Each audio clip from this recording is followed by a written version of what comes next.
my work is like a prayer. Like my work does work on that way, in that way. So the human presence, the sun is on your face and it's in your body. It's also right here too, actually in your body. And so the sun is a symbol, so it becomes a symbol of self and a prayer and light and yeah. So this work, I really wanted a feeling of not necessarily of pillars and structures. So it's interesting you picked up; it's quite different. Of openness and light. So I was very conscious of keeping parts of it quite open and keeping the colour very much of a feeling of the sun.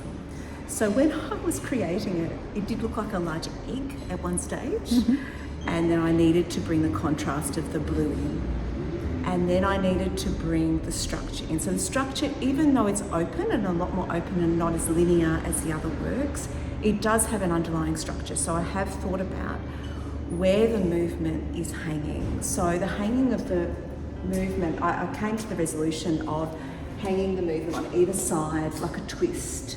So the forms is almost like the bottom is draping and also pushing. So these are a lot more open down the bottom.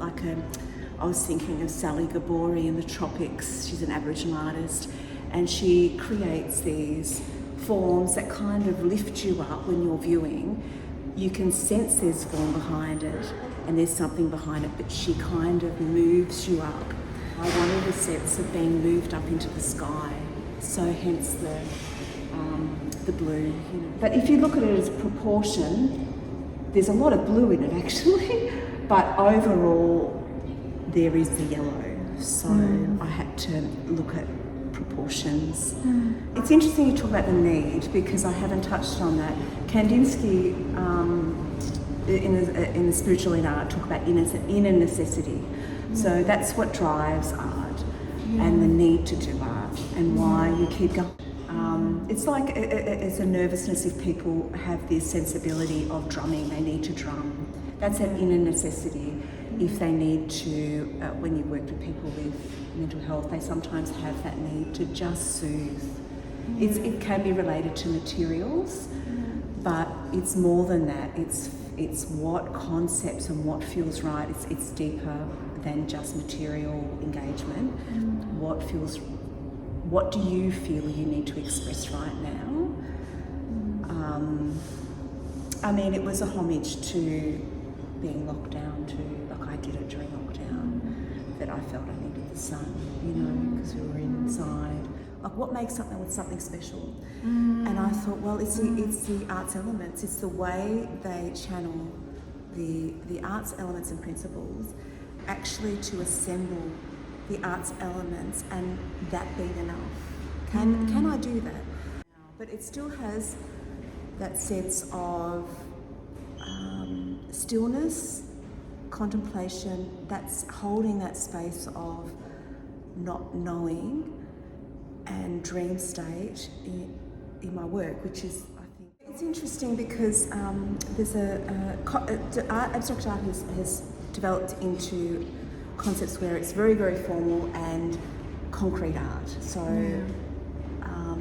that there's nothing else behind the abstract art other than the arts elements, just completely.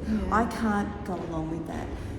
Arp is an amazing sculptor, and he is classified, they all like to classify as concrete art, but if you look at his sculptures, he has a movement like a seed, and there's bulbous aspects to it, and there's almost like a figure coming out of this fluid shape, right?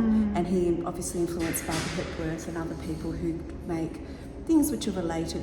You could say it related to the human form, but it might be an embryo, it could be a worm, it could be like, is what it is.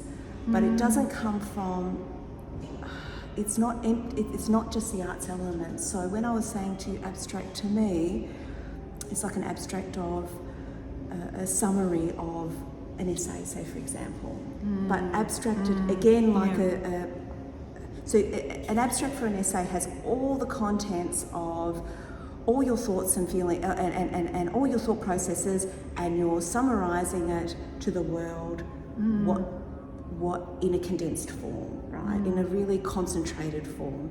But then you've got another, that could be abstraction, right? So the difference between abstraction and abstract.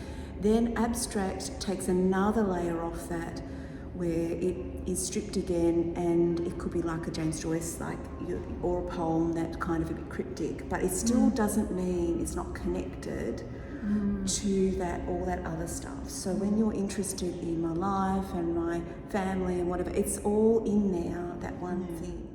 There's a lot of wordsmiths in academia that kind of spin abstract form, which it doesn't, in the end it doesn't mean anything, it's all just words.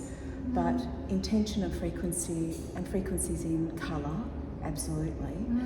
And in form, it has different, and form is interesting, because form when you're teaching, I've taught at La Trobe for several years, for 7 years, and explaining form for me was not straightforward. In the literal way, it says it's 3D. But form, as a formalist painter, abstract painter, it's so much more than that, because form is created through, I sense your form through the light on the side of your face.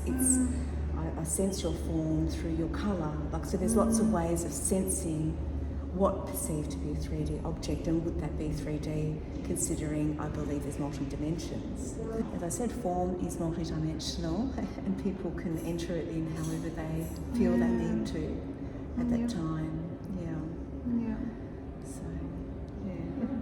Oh, thank you. Thank you, darling.